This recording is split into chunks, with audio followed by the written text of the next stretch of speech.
The Nikki Glaser Podcast.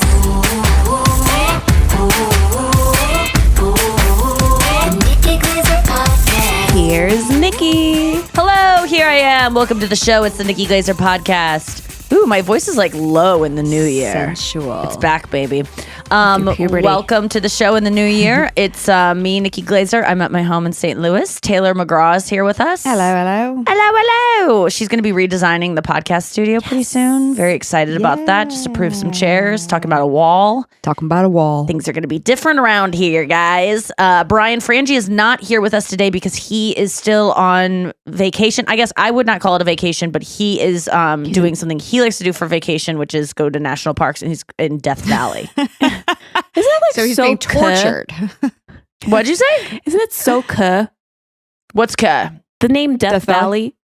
Yeah. Yes. I thought you meant like Brian going, I'm like, whoa, shots fired. But yeah, the name Death Valley is so cool. They're like, what should we call it? Yeah, they're like, skulls everywhere, rotting flesh. How about Bone Brook? No, not good enough. Dried bone, Mr. Bones lair. Yes, he's in Death Valley. He'll be back tomorrow on the podcast, so don't you worry about that. It's the new year.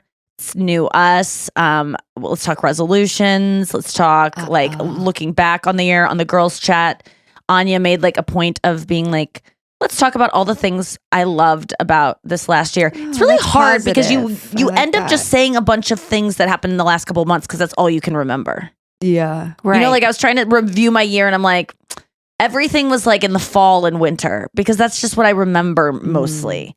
But yeah, she went through, and then people were doing this thing on Instagram where they post 10 photos from their year, which means 2 months don't get any love. You had to pick 2 months where nothing cool happened, or maybe even more than that if you double up on some months. Yeah, but I just felt like it's just a way to brag about your. I mean, what else is Instagram? Yes. It's a way to brag about your life. I didn't do it because I've just been kind of. Going through a little dip in my mood lately. And I'm just like, I don't want to lie right now on Instagram. I don't feel like it. Sometimes I have to post a show picture where I'm like looking dazzling, but I just didn't feel like going through my year and being like, this is all the cool shit I get to do. And 2024 is going to be even cooler. I wanted to just go through and pick the most depressing moments, like screenshots of text messages of fights I'm in with my boyfriend that I send my friends. That's not a real thing. I don't do that anymore. But just trying to think of the most, like my depression chart where I've written down every date that I'm depressed in my phone, in my notes in my phone, or like just accidental selfies I've taken where they look disgusting. Like I just want that. That's what I wanted to see because I could have bragged and then everyone thinks I have such a great life and such a great career, and which I really do. I mean, by all accounts, very lucky person. But I just didn't feel like doing it. Like there are just some days where I just can't get it up. It's like having sex. I think trying to be in show business and project that you're killing it. Some people like really, sometimes they're just in the mood to do it. And they're like always horny to like put it out there and be like moving and shaking. Most people, yeah. Most people in the business are lying because your actual best days, some of them sex is a lot of times. Yeah. Well, same thing with your actual best days are just laying in bed. Yes. Like the day that you didn't do anything, you're not going to have a picture of that. So it's just a lie. Imagine. You don't have pictures. You're like pictures of you like, this show's good. That would be a good Christmas card. Just like lying in bed really good apple, with a bunch of wrappers around you. Yeah. Oh yeah. Like biting into a good apple. Like the perfect peanut. That's actually my best day. Wait, what do you mean? Like when I get a bag of peanuts, and I get a real good one. Like the ones that you have to like crack open, like the shell? I like it when they're already opened so that they're real salty inside. And then you open the shell and then it's like, wait, they're already opened. Like they have a little hole in them. There's ones with holes in the shell that get you started? Yeah, like there's a little bit Ziploc? Like they have like a divot? That one in the bag that's already a little cracked so the salt gets in it. Why don't they just put salt in those anyway? Find a way if this is the perfect peanut. Remember I used to eat the peanuts and you used to eat the shells? Yeah, I love those shells. What? Because they're so salty. They're edible? Yeah. It's debatable, but they're not good. I think I had fiber. pica. It's 100% fiber. Oh, pica. Yeah. I was definitely pica or whatever. I was definitely craving whatever, and I would choke violently because it's like a really bad part of a thing to eat. And did you know that our teeth have decay, and sorry to talk about teeth, Taylor, but like, do you know that we have cavities and all this stuff because our food is too soft and that our jaws are all like just our jaws are mushy now, and we used to have like a really, really great jaws because we used to eat food that actually like was hard to eat. And I was reading about it on Reddit, or maybe it was a Reddit post on Instagram, but it was something about, wait, I want to find it, because it was something about how our like the question was like, why didn't cavemen like just die of tooth decay? Why did they have teeth left? Because they used to have to rip stuff up. And yes, it was all, they were eating rocks essentially, all like little shrubs and spikes. Okay, so it's an Explain Like I'm 5 subreddit. Explain Like I'm 5 years old. Why do teeth require so much effort to maintain? And then someone said they require more effort to maintain because modern diets are filled with sugar and are softer than what we'd normally eat before the advent of agriculture. Fossils of humans before the advent of agriculture didn't have crooked teeth with cavities. Wait, they didn't have crooked teeth? No. They all had like gleaming. Yes, no crooked teeth. Veneer smiles. These cavemen had like Hillary Duff mouths. It's crooked teeth are from industrialization. No fucking way, dude. Why do you think British people? What do you mean? Because it started there? Industrialization started there? And they're the oldest, like people that have been eating crap for the longest amount of time. Whoa. And that's why they have the size of our jaws is dictated by genetics and the toughness of the food we eat. Eating softer foods means jaws don't grow big enough to accommodate all the teeth we have, so they grow crooked and are hard to clean.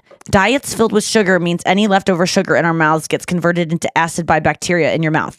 And then someone said, wait, so I'd have a stronger jawline if I just ate more carrots growing up? And someone said, when people talk about older humans having better jaws because they ate harder food, they don't mean like carrots. They mean food hard enough that modern people would consider it inedible. Mm-hmm. Twigs. And also like peanut shells. It's not just your childhood. It's also from years. So like you also start to also when you're in utero, then you're eating everything your parents are eating. But you don't have teeth in your utero. Or do you? No, but your jaw isn't growing and it's not providing like the it's adaptation for the teeth to grow. Yeah. It's so gross that we are all just like chomping on yogurt. So we're just all mush mouthed and like crooked teeth. Bread and beans are the two worst things. What is bread and beans? Because they have phytic acid, which is the thing that the bacteria feeds on. That's why I try not to eat. Whenever I sweat, I always try to get my shirt off as quickly as possible because I know the bacteria will get to it from my body. What? And if you, what do you so mean? if you, okay, so listen, so if you go to the gym and you just sweat through your shirt really fast, like you end a workout out, or 30-minute workout, like intense, and you're sopped with sweat. Never happened. Take off your shirt, hang it up, smell it later. It won't stink as much as if you leave it on because sweat itself doesn't stink. It's the bacteria when they go and then they fart it out. So you don't want I want my shirt to stink so that it soaks it off of me. I don't think that's how it works. I think it just means you stink too. I just want to prove to myself. Sometimes I want to rewear a shirt that I've sweated so hard in. And sometimes when I work out at a hotel, I don't like packing like my wet clothes, so I'll hang it up and then the next day it'll be dry and I'll smell it. I'm like, wow, it doesn't smell dirty even though this thing was sopping wet because I took it off fast enough. And it didn't get, the bacteria didn't get to feast on it. Okay, I'm going to do that with my Rob Thomas shirt that I wear to the gym every day. Wait, what Rob Thomas shirt? Oh, I didn't never tell you that? Like, no. A couple days after we went and saw Rob Thomas? Yeah. I mean, that highlight of 2023 for me. Oh, yeah. The number one. I have been on a Rob Thomas for high weeks. I'm still looking up. Wait, dude, there's a new Rob Thomas song I discovered that I am so obsessed with. Wait a second. Tell me about the shirt you found. Oh, okay. So I found a shirt at the thrift store that was just all the lyrics of "A man, it's a hot one." I thought you took his shirt. Yeah. Oh, she would have. 100%. She would have. If he would have like spit on the ground, I would have been. Was that real? Like, what was? When did we do that? Was that April or May or something? It was warm out. Yeah. So yeah, it was hot out. I think it was a hot one. I think it was June. Yeah, it was something like that. It was amazing. No, it was before that. No, it was hot. It was hot. That. It was like July hot. Yeah. I remember being sweaty. The bacteria had a birthday. feast that night. I was Yeah, I smelled so bad. Soaking wet everywhere. I shouldn't have washed that shirt because Rob Thomas touched it. He touched my side. Oh, that was a dress. I was wearing a dress over a shirt. Oh God, it was so awesome. Yeah, we were friends with him for one night. But you remain friends. Yeah, I mean, I haven't talked to him in a while, but yes, I think that I have a craving to go see his band again. I've been watching a ton of his music because I'm obsessed with this song called Only You Can't Help Us Now. Is it his own band or it's just Rob Thomas? Oh, okay. It's number 1 on my Spotify. I think it is going to get number 1 played on Spotify Wrapped because I listened to it yesterday. Is it Can't Seriously, Help Me Now? probably 40. Yeah, Can't Help Me Now. I listened to it probably 45 times. Can't Help Me Now, Rob Thomas is the song of the year. It is so good. Listen, I might be going through some things right now. The thing is, like, if you just listen, if you ever want to know what's going on in my life, just if I talk about a song I'm obsessed with, it's that. I never listen to songs that don't match my mood ever. Yeah, Almost ever. I don't like it. I would never. Even if I try to get out of a mood, it's something comes because I just have it shuffle on my iPod in the car. I will switch it if it's not. Yes, mood. I don't like anything that's that doesn't match it because there are some songs that are my favorite songs, but if they're too cheery or if they're like about breakups or something, and I'm not feeling that way. Sometimes I like to have angst in my life and sadness in my life because then I get to enjoy songs so much. Yeah, you get to wallow in it. Yeah, but I've been listening to that song on repeat. It's so good, and I just loved this YouTube comment underneath one of his video for this song, and it said Rob Thomas can't write a bad song, and it's just true. He's so fucking good, and he's Taylor Swift levels of emotion. So if you're someone who likes Taylor Swift, you're gonna love Rob Thomas. And if you don't love Rob Thomas already, what's wrong with you? Like, how have you missed this boat? Him? Google his face. Do you like his music though? Yeah. Okay. I was like, when you asked me to go, I was like, oh, of course I'm gonna go. That would be fun. But then I was like, do I really? I was like, I guess I like Matchbox 20. But then when we were there, I was like, oh my God, all of these songs are so good, and I forgot. And since then, now I love them again. Yes. I've been into that. I'm trying to think of other things I've been super into lately. Well, the new year, I really want to start meditating again. So I got the Waking Up app. Like, I'm back into the Sam Harris Waking Up app. They've actually reached out to me to maybe do some promotional stuff for them. That's cool. Yeah, and they're like, they even mentioned maybe I could have a conversation with Sam Harris. I don't even want that. I can't handle that. I'm serious. I can't. Maybe I can meet Dave Matthews. I can meet Taylor Swift. I don't think I can. I don't want to waste Sam Harris's time. It's the same way I feel about Taylor Swift, actually. But he wants to. He wouldn't think. Yeah, it wouldn't drain his energy. energy. Offered. He knows how to his deal with energy that. is locked tight. I just can't. He's just too smart. I just feel like he would just know I'm an idiot right away. No. It would like be revealed somehow. And I can't imagine. This is what I can't imagine is logging onto a Zoom with Sam Harris. And like my microphone not working, or him having to like deal with technical issues with me, or like my internet's like, you would just go, and I'm like, doesn't matter. Really, you've saved me so much good free will.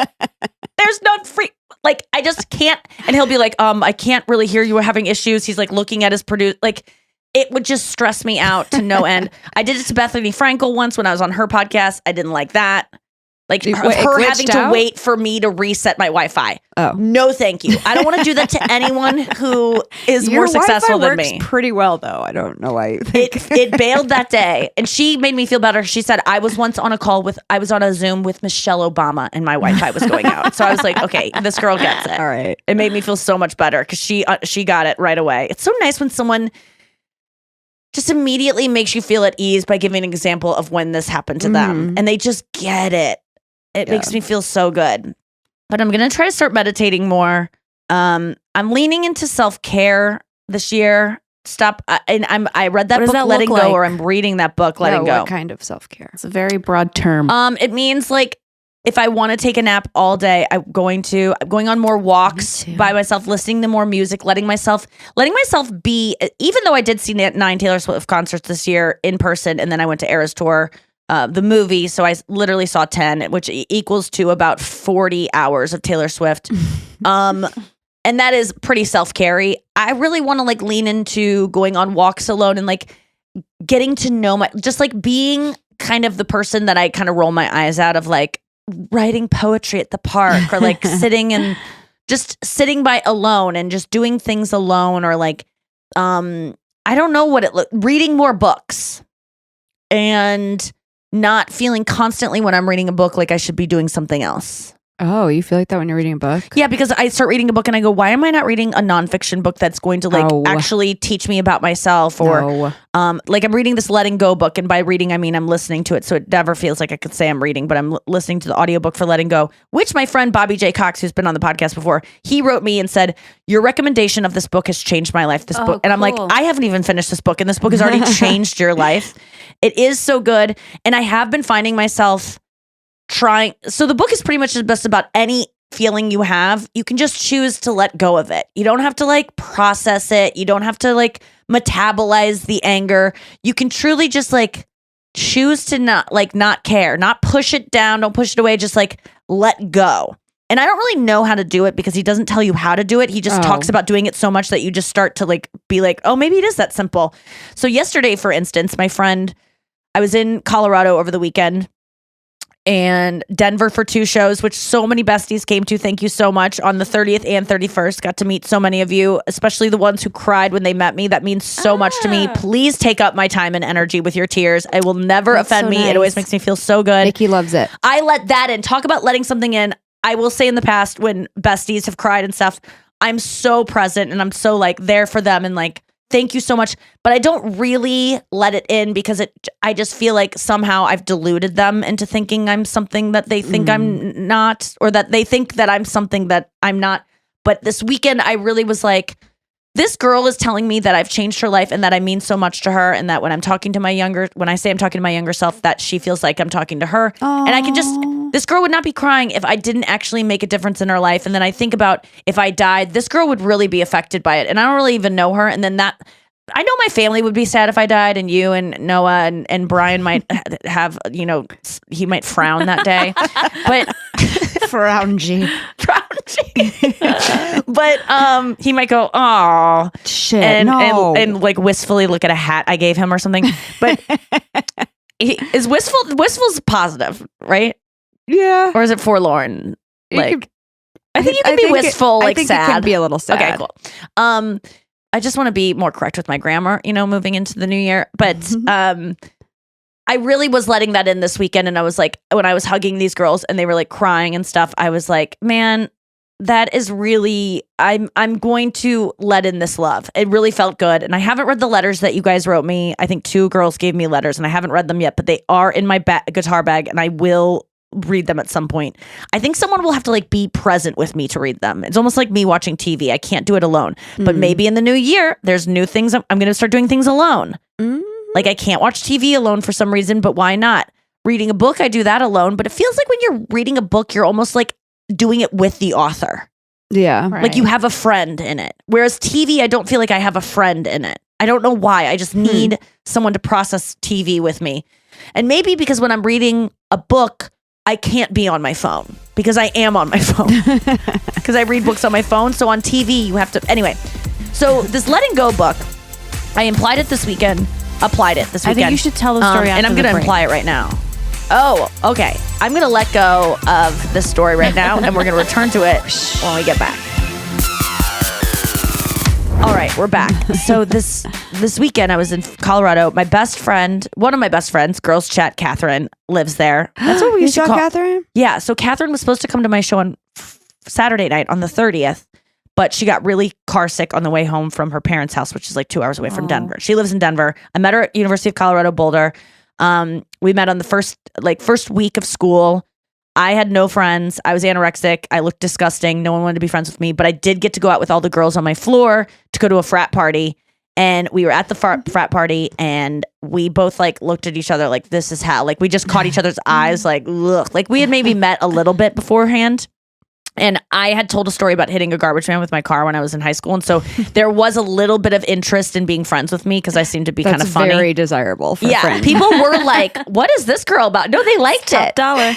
Shit, people were into it. People were. Yeah, you were there. I know. You were there. You were there. You were the only one that was there. I kind of forgot. Jesus Christ, Taylor. Taylor was in the car with me when we hit the garbage man, Taylor. Yeah, it's kind of like we did it. Yeah, you were holding the wheel. I testified about it, so it's kind of like we went to court. Taylor had to give a deposition. I depped.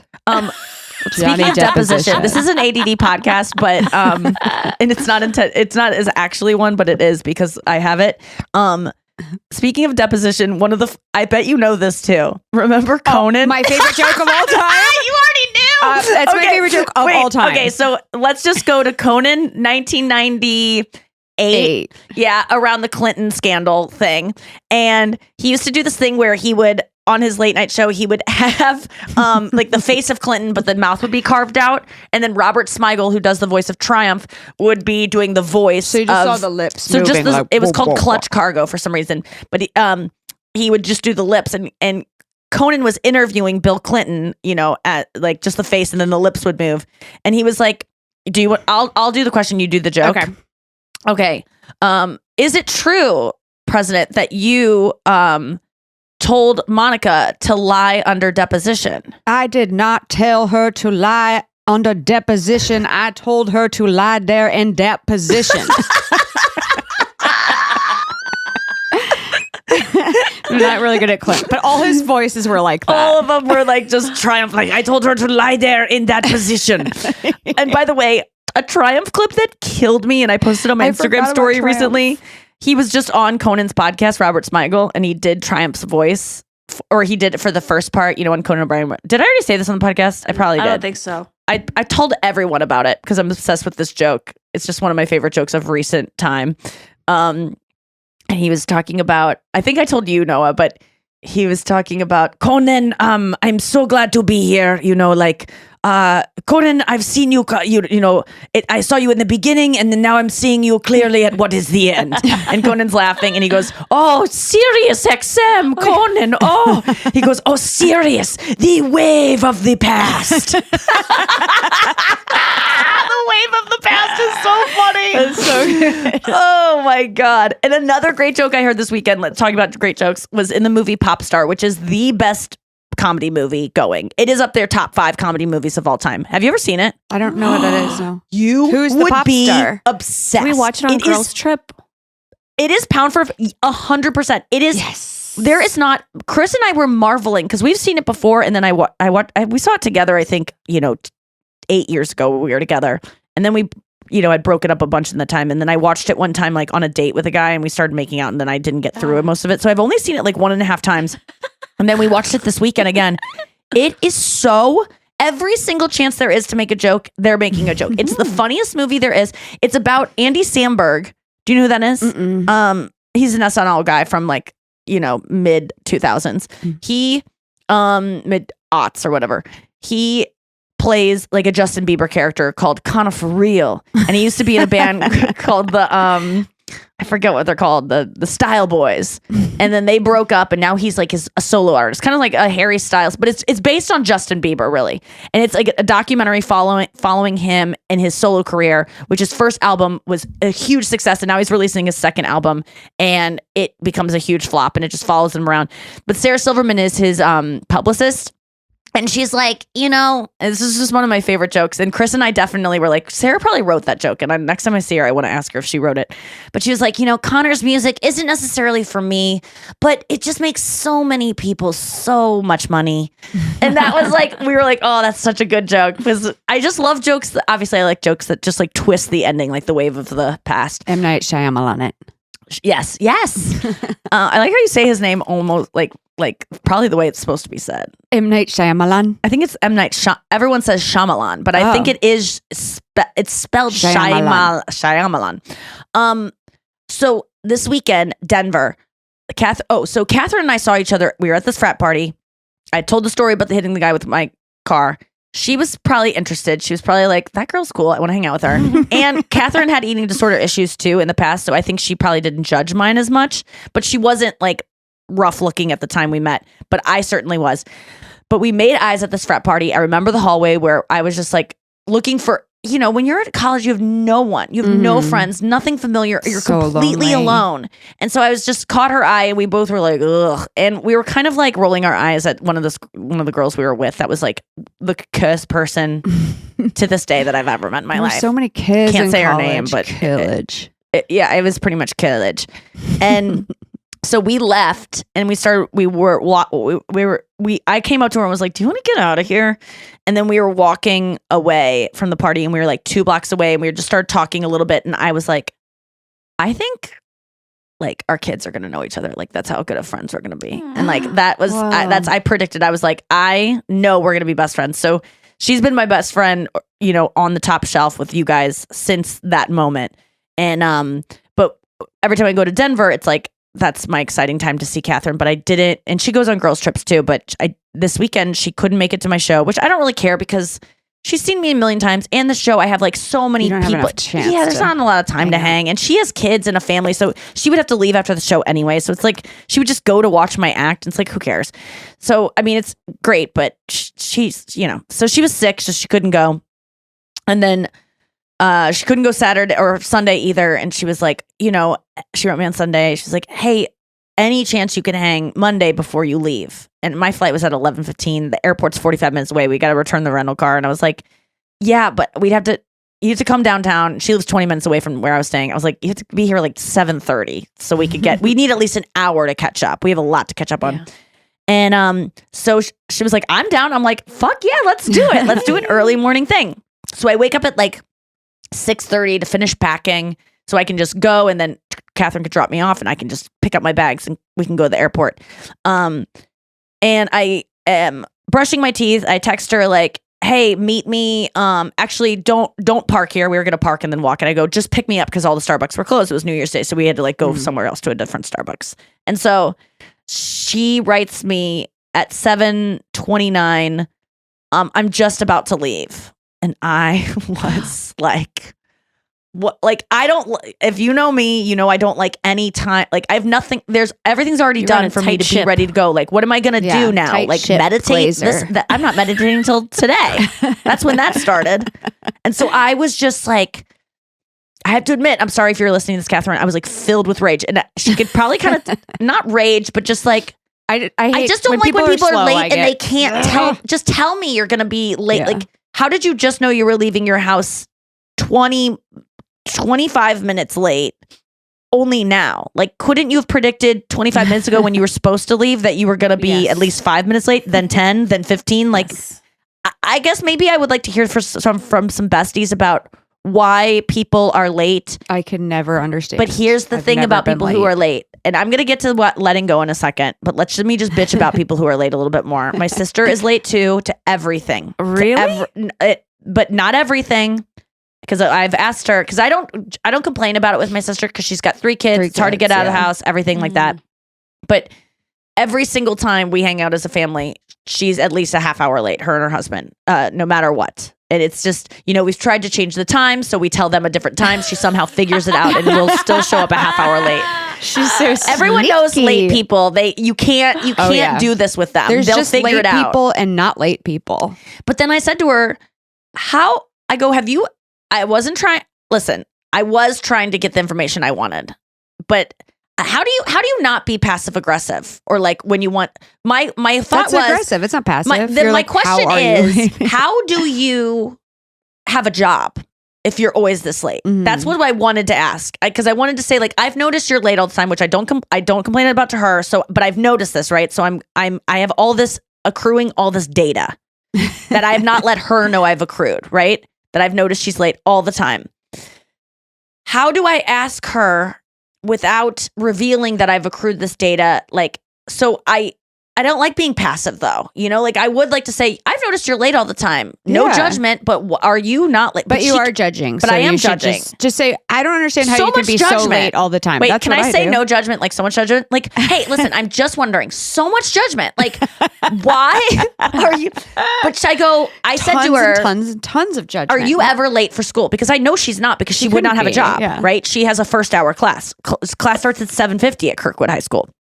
So I said, are you ever like late to class? Like, are teachers, I just said it in a general way. What do teachers do? I don't remember my teachers ever not being there for first hour. But people are late all the time, you know? So I was like, what do you do if you're running late? And she was like, I think maybe I've been like, you know, I've had other teachers. There's always like a student teacher that can like step in for you or something. But she was like, no, I've never been late to first hour. And I'm like, this is interesting to me. So you're never late for there. You can be someone who's always on time. Interesting. Because that's the same thing every day, and she already has the babysitter or takes them to daycare or whatever, takes them to school at the same time. She probably every also day. knows that her family will be forgiving, and she won't get fired from being your sister. There's not a level of respect for it's just a respect thing, and that's fine. But it is about respect, and it's the same way that, like, you know, working on the special with Chris, when he asked me to do a Zoom meeting about the lighting or something. And I go, no, I don't want to do that. I can say it with that tone, as opposed to if he were a producer that I had just hired, I would go, no, actually today doesn't work for me. But instead I can just say no, hell no, because he loves me and I don't respect him. No, that's not it. But that is a level of disrespect that I have to work on the next time we work together, because I do want to have more respect for the people that I should respect more than strangers. Being late itself, I mean, if you're analytical about it, this is a capitalist society. When money's on the line, we're more respectful, and it's all about money. It's not about actual love. Because if we wouldn't be late for lunches with the people we love if we valued love more than money. For your sister, it's about job security. I don't think it's about like money, which is money. Job security is money. And also, she it would not be teaching if there was not money in it. It'd be really there isn't money in it. So job security. Yeah. You would look stupid in front of your students, but no one would have jobs if it wasn't money. So it is about money in the end. Is like we are on time when there's money on the line. Our safety net for, you know. But here's a New Year's resolution I want to give to late people, because I do understand it is a thing that you can't help. You truly can't. These are all people in my life who I love so much. If you're a chronically late person, and I am too, by the way, but I'm chronically like 7 to 8 minutes late. It's somewhere in that window. Just text when you're going to be there. Yeah, I don't. Before you're late. Don't text at 8 o'clock if you're going to be there at 8 o'clock that I'm 5 minutes late. Text at 8 or 10 till 8 that you're going to be 5 minutes late. Try to be on time with texting about being your late. lateness. Yes, that's a great that's all you have to do, because as someone who has suffered from people's lateness, all we want is to know the time. So I know, like, I can start a crossword puzzle, or I can get this email done. Like, I know the amount of time I have till she shows up, and I can devote something to it. You know, I can listen to my JFK podcast, which we'll get into in a second. So these are all just things. So anyway, Catherine was late. And what I wrote back first was, I woke up early for this. Not nice. But she was like, I realized because she had just left her house, she was going to be 25 minutes late. And we only have an hour, 10 minutes to hang out. So I'm just like, my anger was that I don't get to hang out with my friend. It wasn't really about this waste of my time. It was like, man, this is cutting. It was a little bit of both, maybe. But I wrote back, I woke up early for this. And I go, and then I said, it's fine. I'll see you soon or whatever. And then I was like, then I go, I'll just walk to the Starbucks we were going to walk to. It's far away. That'll be like what I spend doing that 20 minutes doing. Great. So I walk there, and on my walk there, I was like, now it's going to be weird when she sees you, because she's now scared of you, because she's scared that she's going to get there and you're going to be mad at her, which from all all the evidence shows that I am mad, because I wrote back, I got up early for this. You're not that scary, though. Not to me. I'm so glad to hear you say that, because everyone else in my life has kind of told me that they are terrified of me. Well, I know I don't like to disappoint you, but I wouldn't be like, oh no, Nikki, oh I know, it's just like, cut me won't off. I forgive you? Yeah. You always forgive. people You off give the people hook. so many chances. I might get a little mad at you and be like, this sucks that you did this, and this is why it sucks, but I will always forgive, especially if you forgive yourself and like apologize. That's what apologizing is kind of forgiving yourself and letting me know that you did. I kind of feel so. But on my walk, I was reminded of letting go, and I was like, what if you just let go of the disappointment that you don't get to hang out with your friend, the anger you feel that she's not respectful of your time, which is, you know, precious, and all of that stuff. And I just I remember I was opening the door to Starbucks, and I was just like, just act like it didn't just let it. Who gives a fuck? And I was able to let it go. And when I saw her, I should have said to her, like, I'm sorry for my tone. I should have apologized, but I think I was a little too embarrassed at how I had written. So I just like instantly was like waved at her car, like excited, like the way I would have been if she showed up on time. So there is something to this like letting go thing. But then sometimes someone says something and you cannot let it go because it keeps coming up in your head. And what the fuck do you do about that? I mean, that's the whole point of the book, probably. Is to try to find a way to not ruminate. I know, but you have to start with small things. You can't help your thoughts. No free will. Like, I can't help that this thing keeps coming up in my mind of like, just let it go over and over. Yeah. What about that? Every time it comes up, let it just go through. But then my anger starts to build. I have so much anger in me. It's crazy. Like, I think anger is a thing that we are so not in touch with. I mean, I know that's a fact. Everything is anger. Like your back pain, your fucking, not your back pain, but like everything is just repressed anger. And I want to journal more this year. I want to read more books to understand myself and other humans and have more empathy. Because reading more books, especially fiction, gives you a lot of empathy for other people's experience. No, you have lots. I think you have a lot of empathy. And then I want to let go of more things. I want to keep doing Pilates because it feels good. I want to keep singing because it feels good. I want to take more naps and I want to declutter my life. I'll help. What does that mean? I'm going to declutter my life too. Just get rid of stuff and like stop holding on to things.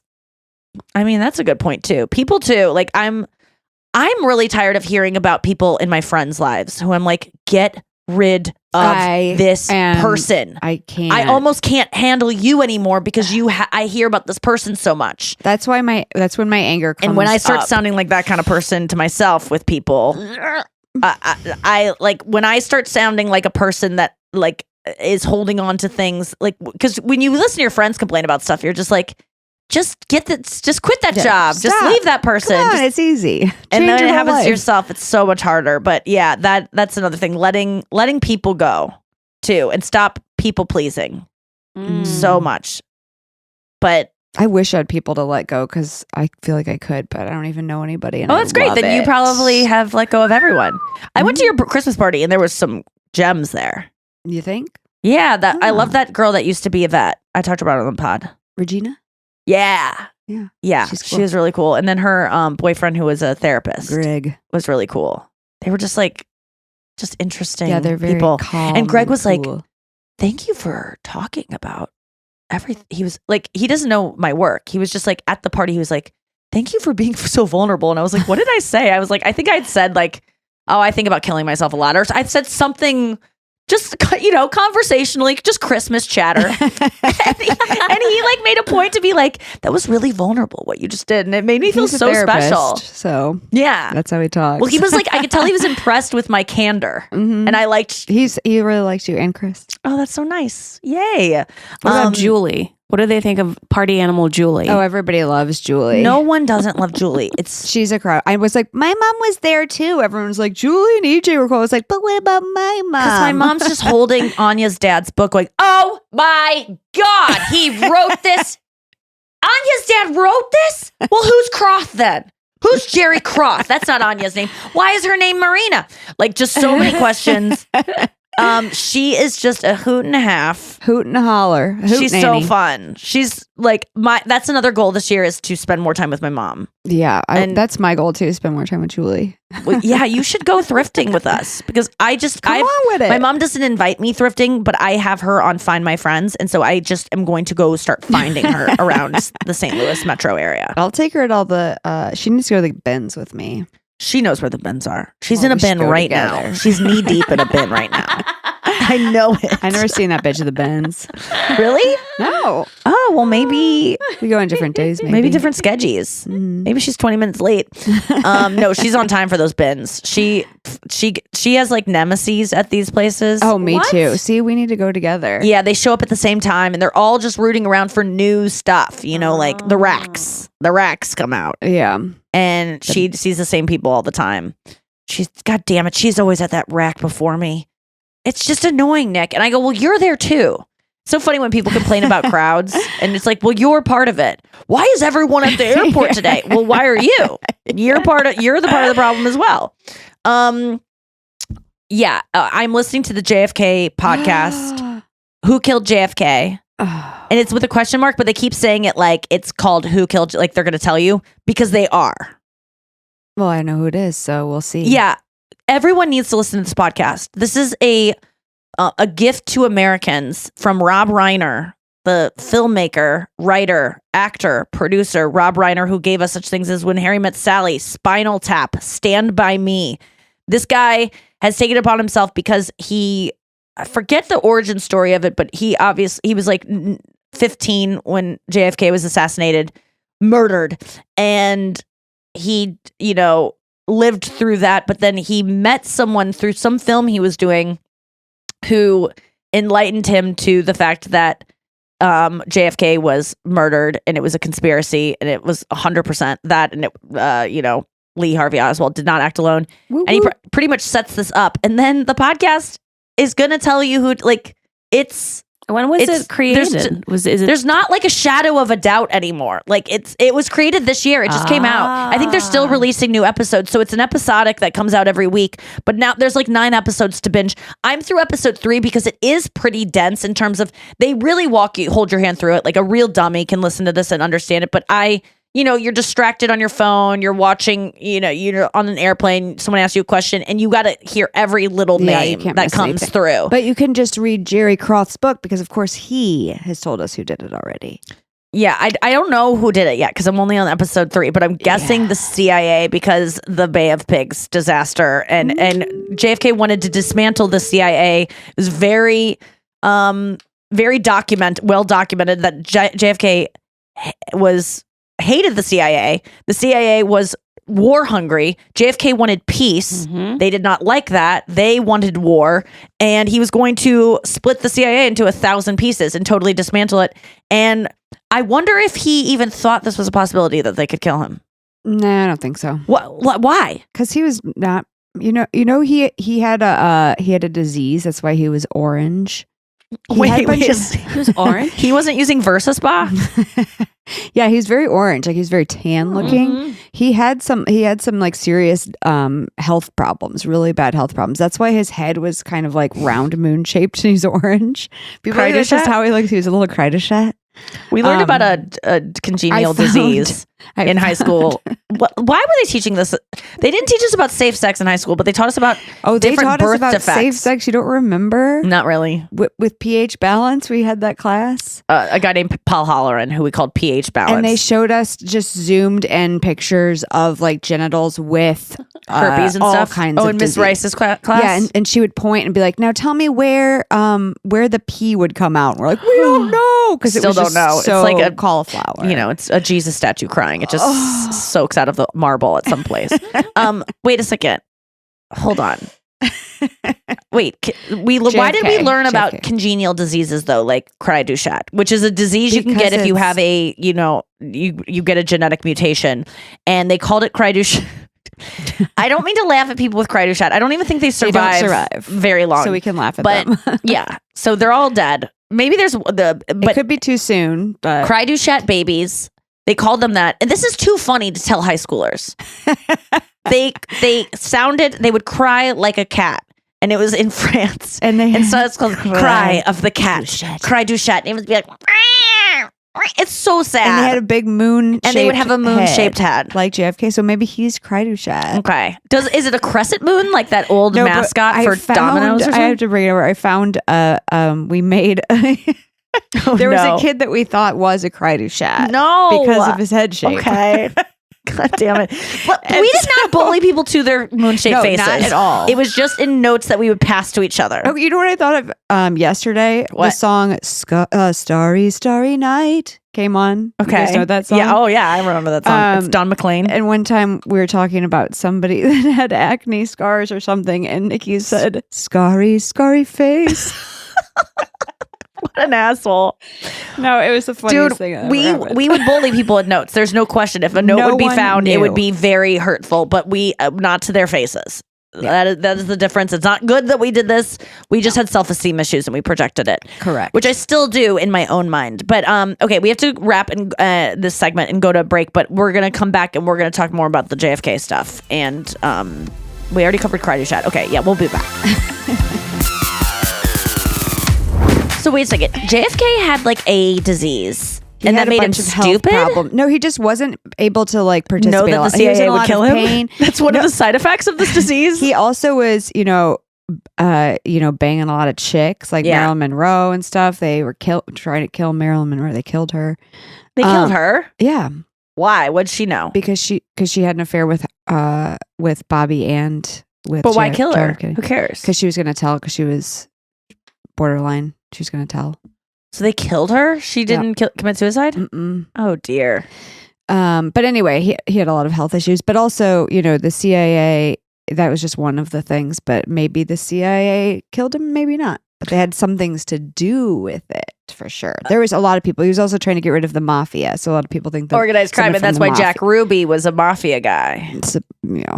And he said that he killed Lee Harvey Oswald because Jack Ruby killed Lee Harvey Oswald the day after. Right. And then Jack Ruby immediately became totally fucking insane and couldn't speak or do anything. And then MK Ultra.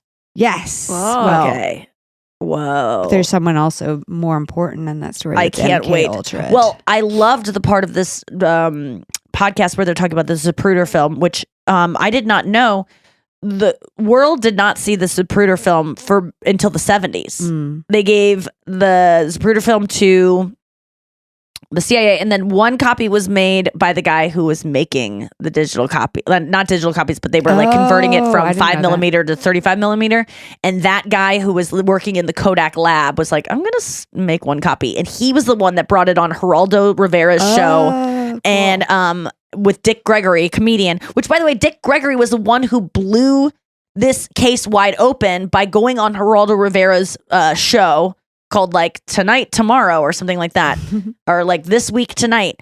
And Dick Gregory, a stand-up comedian, was the one that was like, this is a conspiracy. The press needs to look into this. Why are we the ones that are bringing you this information? Because he was a part of all these groups that would meet up, these societies that would meet up to discuss the JFK assassination. Because God, I wish I was there. It was so cool. So I just love that because if Hannibal Buress was the one who like made a joke about Bill Cosby, and then all of a sudden that all came, like that wouldn't have happened without Hannibal Buress just making a joke on stage one night and someone filming it.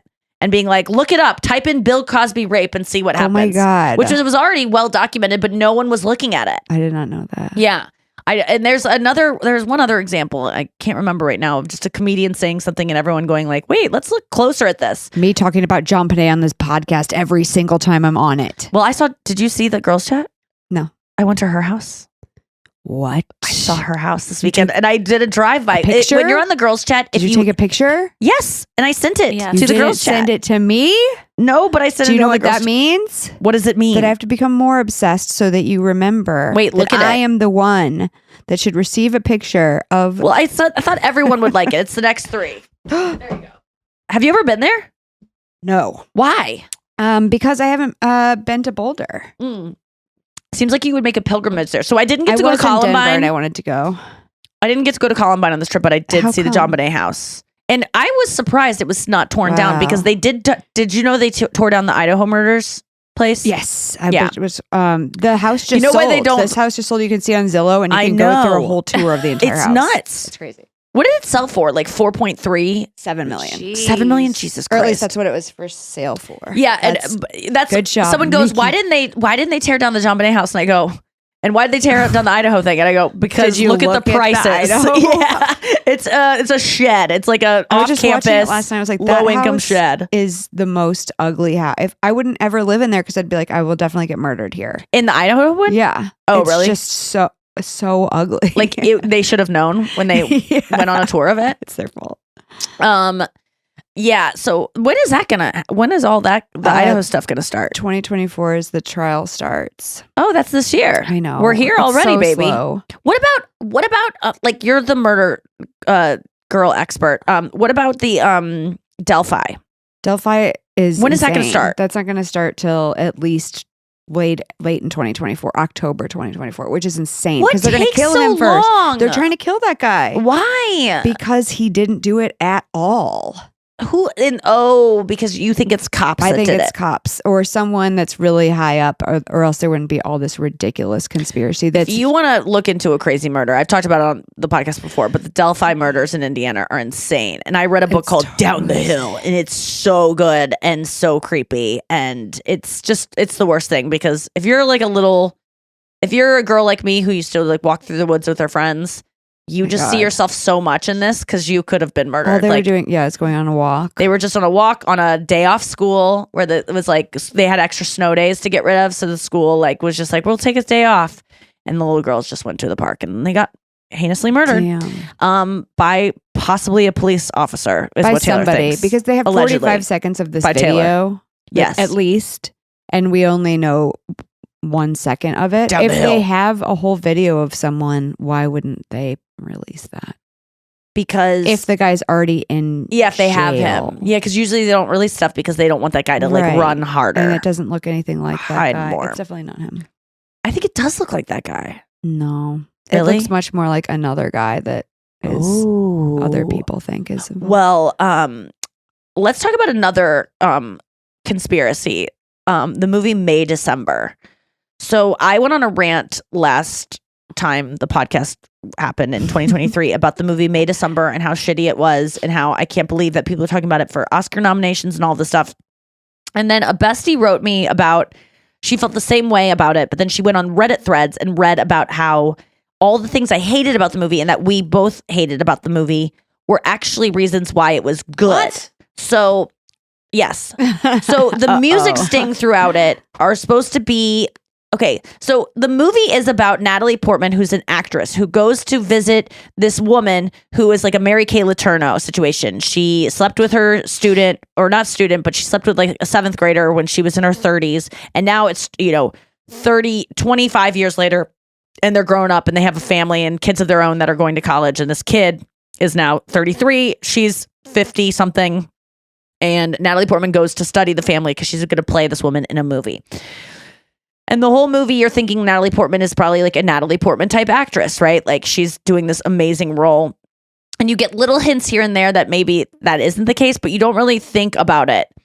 And then in the very final scene, which I said the final scene was the graduation scene. That wasn't the final scene. The final scene was her shooting a scene in the movie. So you're cutting to the movie and the movie is shit. It's like a Lifetime movie. It's terrible looking. The acting's bad. The set's bad, but we're supposed to the whole time think like, oh my God, this whole movie was meant to be campy. It was meant to be not the reasons I hated it were it was trying to be bad. The music sting throughout that was like bing, bong, bing that I hated. That was supposed to be hinting at us that this movie, that's the type of movie this woman was making. And then the fact that her lisp started halfway through the film was intentional. And because the lisp started halfway through the film, because we were supposed to notice that she only used the lisp when she was trying to seem vulnerable and get something from the guy, like the woman that seduced the kid. And so she would use the lisp to like infantilize herself. But I still don't know why they didn't start debuting it a little bit before halfway through the movie. And then, so the reason that the music stings I hated, the lisp I hated, or the choice of the lisp halfway through I hated, and the ending, which he is at his kid's graduation and he's crying. The father who's now 33 but was a child. He's crying because he missed out on his childhood. And the whole movie he's also working with butterflies. And I learned that the fact that he was trying to keep these butterflies, he like makes sure that they mature all the way before they fly. And obviously that is like a metaphor for he wishes someone would have protected him before he flew away.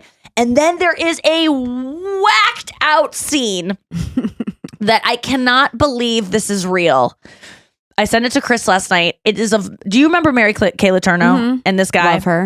Love her? Mm-hmm. Just because she's crazy? Yeah. This is a interview they did. Final thought. Hold your fucking horses for this interview. Okay. It's a minute 5 long. Okay. Is everyone ready for this? I cannot believe this is so awkward. This is Mary Kay Letourneau and her husband, who is the boy who, by the way, when she was sentenced, when they got caught rolling around in the hay. And this is me just kind of paraphrasing, but it was something like this. She was sentenced to like 2 years or something, 3 years. And she only served 9 months and then she got out.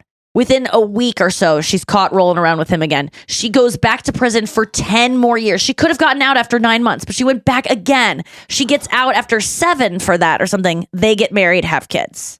By the way, she gets pregnant. 7? She gets pregnant. I think she was pregnant during her first 9 months, and then she gets pregnant again. She gives birth in prison, gets pregnant again on the second. I could be mixing that up, but she got pregnant. I mean, this lady was nuts. This is them doing an interview with some like Australian reporter. And this is 1:05. And this is from Louis Pietzman. He's a hilarious guy on Instagram. He tweeted this out. So many contemporary movies and shows based on real events, traffic, and imitation, with uncanny impressions seen as the highest achievement. What May December does to incorporate this moment is 1,000 times more interesting. So I guess in the movie May December, there is a scene where she goes, "Who's the boss? Who's the boss?" And you'll see what that comes from, this interview. You can say that. I am saying Wait, hold on. You were the adult. You can say that. I am saying that. I was by age. And by maturity. You maybe. You were a teacher, Mary. You can't say I was immature. But you don't know him. No, but I don't need to know him in this discussion. He's the child. I'm talking about you. Who was the boss? She's saying it to the boy. Who was the boss? What? Who was the boss back then? There was me pursuing you. Who was the boss back then? This is ridiculous. No, this is ridiculous. Who was? Just say. Just say. Who was the boss? All I knew was what I knew back then. Or who was the boss? He was 13. It was Tony Danza. Who was the boss? This is getting weird. Who was the boss? Who? I'm pursuing the relationship. Who was the boss? Well, I was the pursuer. Yes. Mary, even as you're hearing this now, come on, he was 13. Doesn't matter. It absolutely Doesn't matter. Well, flaw me. She goes, "Well, flaw me." What does that even mean? Flaw me? She goes, "Who's the boss?" to him so many Like times. 17 and it's so times. clear that she's like, if you don't say that, I mean, it's just the definition of someone being the person in power. Telling someone who's the boss, Yeah. who's the Say boss. it. Like, say it. you are clearly, because you're telling me that I have to say who's the boss. He looks so frightened. It's so fucked up, man. And now I'm starting to like the movie because I've read all the stuff. This is what I'm talking about. I can be convinced to like things I hate if you explain to me what I missed. Me too. I'm not never like, if you prove it, then I'll like it. Yeah, Chris and I were talking about my set design at one point, and I was like, I don't know set design, so if I'm just told that these curtains are cool because maybe I don't like them upon first look or whatever it is. Aesthetically, if I'm just like, I don't like it, or like, that's a little weird to me. If you explain to me why it's cool from an artistic perspective that you have as an expert, I'll be like, oh yeah, that is cool. Maybe that means I'm a pushover and that I don't have a backbone for what I think is cool and not cool. But I think I like things based on, I guess I'm more, I don't just judge a book by its cover. Like you can tell me if a cover's good. Well, you're also the kind of person who understands that there are people who might know more than you in the field that they're experts on. Yeah. And like, if you tell me if I don't like the way a song sounds, if you tell me why that song is actually like so interesting, I can start to maybe like the song, even though I fucking hated it at first. I think there's something about that makes me a little bit of a people pleaser pushover. No? No, I think it's more like, but I can't help that I actually will start to like it, or an outfit that I think is hideous. You or someone goes, open-minded. no, it's cool because those boots actually. yeah, you're open, and that you would even give it a chance and take the time to let someone play something for you again or whatever. I would Yeah. just be like, no, I don't want to listen to it. Because I think I like May December now. I think I'm going to go back and watch it again, and with all of these context clues.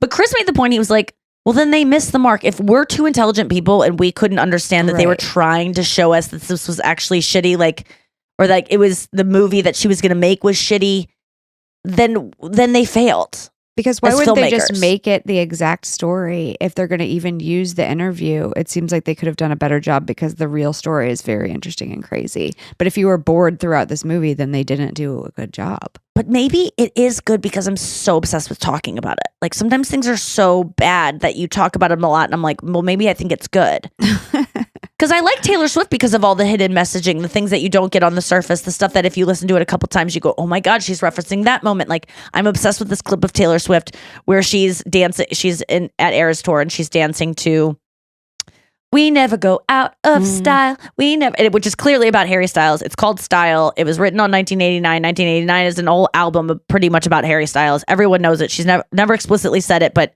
she did a British accent in one of the songs when she was performing at the Grammys to nod at dating him. It's like, it is about him. They were in a snowmobile accident. She references it in all the songs. She's never explicitly said it, but we just get it from all these fucking clues she's giving. But in Eras Tour, she does a moment where she dances like Harry Styles. You should Google it and look at it. I'm so obsessed with it. And it's not part of the choreography. She's just going like this.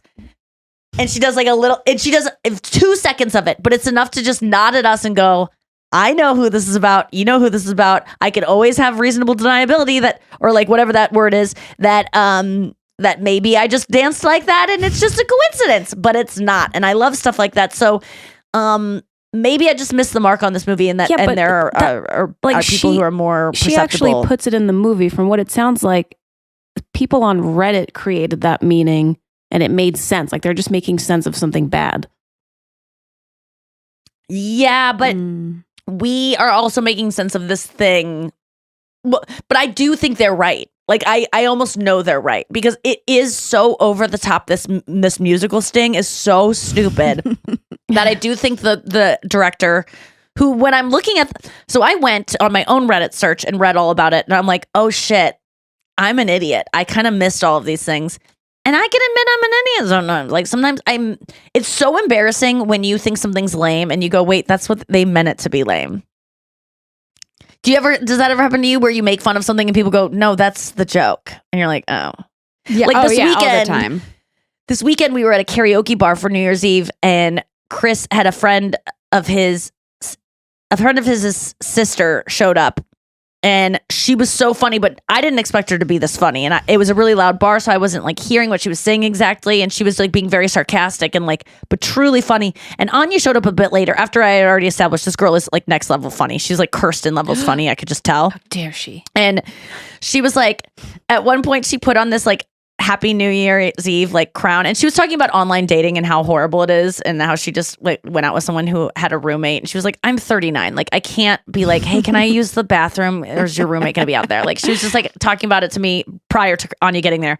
So Anya's across the table, and then all of a sudden she starts doing like selfies, but like if you don't know her, she just looks like a twat doing like horrible like exaggerated New Year's Eve selfies, like styling her hair, like, you know, like most girls, like puffing at her, like doing duck face, you know? And then she says to Anya, or she says to like the table, oh, I'm just taking pictures for my Bumble profile. And then she starts going like, and like making like the weirdest face. And Anya's looking at me like, what is this? Like this girl is so over the top lame right now. And I go to Anya, I go, no, she's doing a joke. And Anya's like, oh, and it was like the funniest thing. But like watching my friend think this girl is lame was such a weird moment for me that I was like, no, she knows what she's doing. And I think that's what May December was for me. So thank you to that bestie for enlightening me on it. So many besties wrote to me saying you hated May December too. Maybe it deserves a second look. Who knows? But everyone does need to see Natalie Portman actively humping the air in the storage closet of a pet shop, having simulated sex with a teenager in the closet of a pet shop. That is a scene you need to see. It looks a lot like this. Her humping the air in a doorway. Why is she doing that? Because she's getting ready for the role. Oh. And she goes to the pet shop where this woman and this boy had their first encounter, because she's in the small town where they met. And she goes to the pet shop owner. She's like, can I take a look at the back? And then he brings her back and leaves her alone, which I've already discussed is so weird in movies where like people just let anyone roam around in places they shouldn't by themselves. But the screenwriter didn't want to write an extra character into the scene, and he needed her to hump the air alone. So he's got to get that old man in the back at the front. And so, and then she just goes and she humps the air. It's pretty good. And that's Happy New Year, everyone. That's where we leave you. Taylor, thanks for being here. Thanks for having. My mom is going to be here tomorrow, you guys. Gear up for that. Brian Frangie will be back tomorrow. Taylor, we'll probably see you next week. Thank you for listening, you guys, and thanks for coming to my shows. I have shows coming up in Florida in 2 weekends, so see me at that, and you can watch me presenting at the Creative Arts Emmys on FXX, I think on January 9th it airs. And I'll be doing that this week. I'm going to LA this weekend. That'll be fun. But thank you for all your support in the past year, and this new year is going to be so great on the pod. We love you, and don't be care. And just listen to the JFK podcast, because I'm going to be talking about it a lot. What else do I have to say? Is good.